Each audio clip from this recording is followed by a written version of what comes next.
بسم اللہ الرحمن الرحیم۔ السلام علیکم۔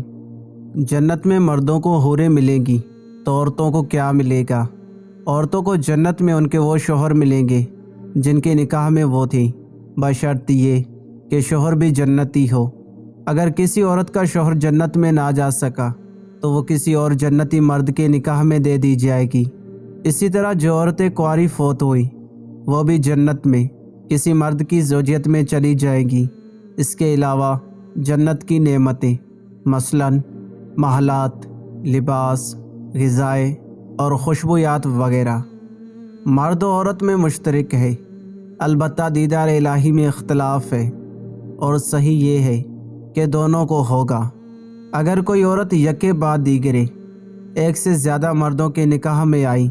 تو اس میں دو قول ہیں۔ ایک قول کے مطابق جس کے نکاح میں سب سے آخر میں تھی جنت میں اسی کے ساتھ ہوگی، جیسا کہ حضرت سیدنا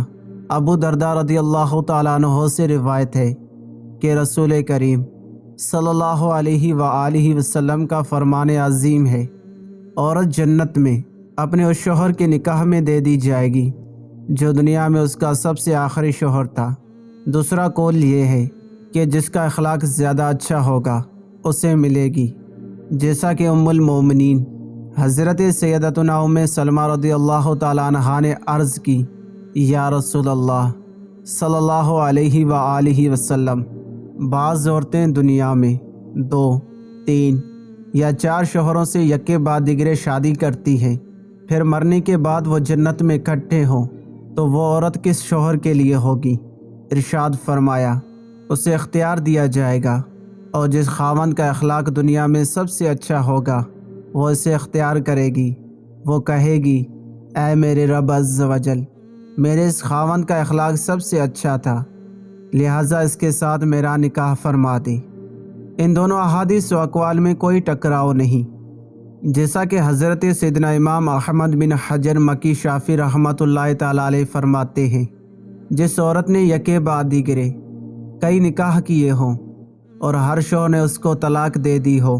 مگر آخری خاوند نے اس سے طلاق نہ دی ہو اور وہ اس کے نکاح میں فوت ہوئی، تو اس صورت میں وہ جنت میں آخری خاوند کے نکاح میں ہوگی،